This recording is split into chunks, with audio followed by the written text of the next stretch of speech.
prince was tickled at this. Oh yes, he would watch the tree, and if the thief should come, he should not get away again as easily. Well, that night he sat down beside the tree with his gun across his knees to wait for the coming of the thief. He waited and waited, and still he saw not so much as a thread or a hair. I'm noticing these little yellow stains. I have dried flowers in these books before. I wonder if that was from a little flower. It's kind of flower-shaped. Anyways. But about the middle of the night, there came the very prettiest music that his ears had ever heard, and before he knew what he was about, he was asleep and snoring until the little leaves shook upon the tree. When the morning came and he awoke, another pair was gone, and he could tell no more about it than the man in the moon. The next night, the second son set out to watch the pear tree, and he fared no better than the first. About midnight came the music, and in a little while he was snoring till the stones rattled. When the morning came, another pair was gone, and he had no more to tell about it than his brother. The third night, it was the turn of the youngest son, and he was more clever than the others, for when the evening came, he stuffed his ears full of wax so that he was as deaf as a post. About midnight, when the music came, he heard nothing of it, and so he stayed wide awake. After the music had ended, he took the wax out of his ears so that he might listen for the coming of the thief. Presently there was a loud clapping and rattling, and a white swan flew overhead and lit in the pear tree above him. It began picking at one of the pears, and then the prince raised his gun to shoot at it. But when he looked along the barrel, it was not a swan that he saw up in the pear tree, but the prettiest girl he had ever looked upon. "Don't shoot me, king's son, don't shoot me," cried she. But the prince had no thought of shooting her, for he had never seen such a beautiful maiden in all of his days. Also, she's a person, so that's, we don't, Anyways, "Very well," said he, "I will not shoot, but if I spare your life, will you promise to be my sweetheart and to marry me?" Okay, so last story we have kidnapping, now we've got blackmail and threats of murder. So there's a reason we don't tell these stories anymore. "That may be as may be," said the Swan Maiden, "for listen, I serve the witch with 3 eyes. She lives on the glass hill that lies behind the 7 high mountains, the 7 deep valleys, and the 7 wide rivers. Are you man enough to go that far?" "Oh yes," said the prince, "I am man enough for that and more too." "That is good," said the Swan Maiden, and thereupon she jumped down from the pear tree to the earth. Then she became a swan again, and bade the king's son to mount upon her back at the roots of her wings. Okay, this is a big swan. When he had done as she had told him, she sprang into the air and flew away, bearing him with her. On flew the swan, and on, until by and by she said, "What do you see, king's son?" "I see the grey sky above me and the dark earth below me, and nothing else," said he. After that they flew on and on again, until at last the Swan Maiden said, "What do you see now, king's son?" "I see the grey sky above me and the dark earth below me, but nothing else," said he. So once more they flew on, until the Swan Maiden said for the 3rd time, "And what do you see by now, king's son?" But this time the prince said, "I see the grey sky above me and the dark earth below me, and over yonder is a glass hill, and on the hill is a house that shines like fire. That is where the witch with 3 eyes lives," said the Swan Maiden. "And now listen, when she asks you what it is that you came for, ask her to give you the one who draws the water and builds the fire, for that is myself." So when they had come to the top of the hill of glass, the king's son stepped down to the ground, and the swan flew over the roof. Rap, tap, tap, he knocked at the door, and the old witch herself came and opened it. "And what do you want here?" said she.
sun was setting and the stable was as clean as a plate.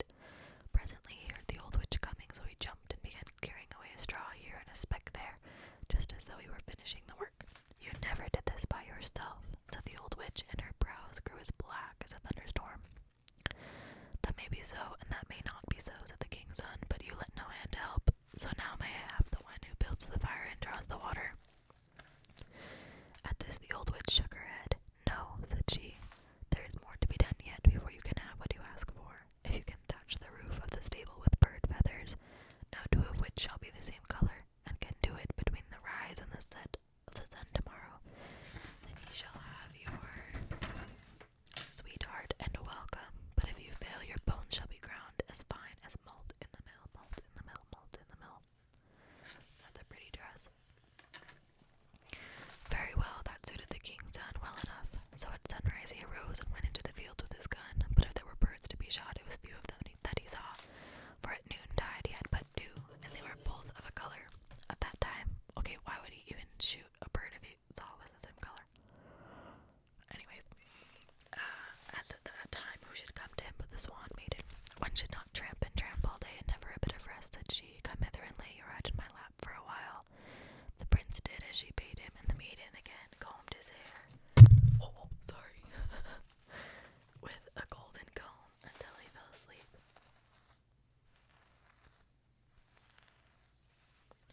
When he awoke, the sun was setting, and his work was done. He heard the old witch coming, so up he jumped to the roof of the stable and began laying a feather here and a feather there, all for the world as though he were just finishing the task. His task. "You never did that work alone," said the old witch. "That may be so, and that may not be so," said the prince. "All the same, it was none of your doing. So now may I have the one who draws the water and builds the fire?" But the witch shook her head. "No," said she, "there is still another task to do before that. Over yonder is a fir tree. On the tree is a crow's nest, and in the nest are 3 eggs. If you can harry that nest tomorrow between the rising and the setting of the sun, neither breaking nor leaving a single egg, you shall have that for which you ask." Very well, that suited the prince. The next morning at the rising of the sun he started off to find the fir tree.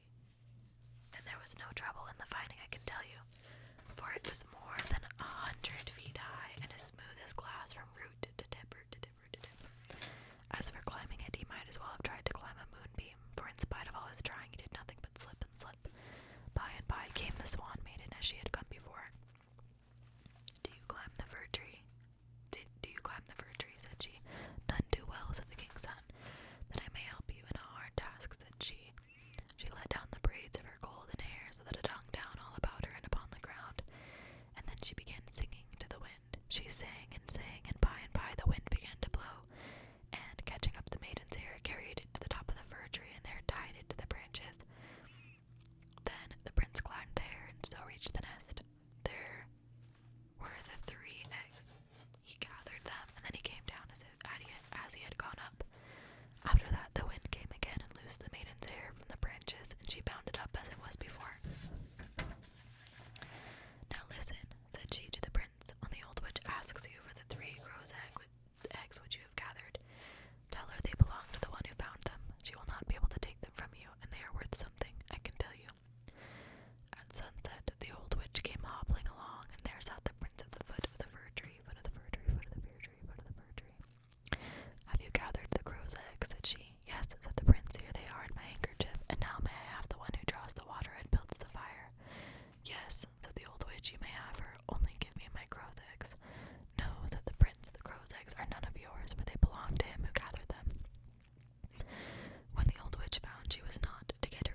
out the other end, and it too stuck fast.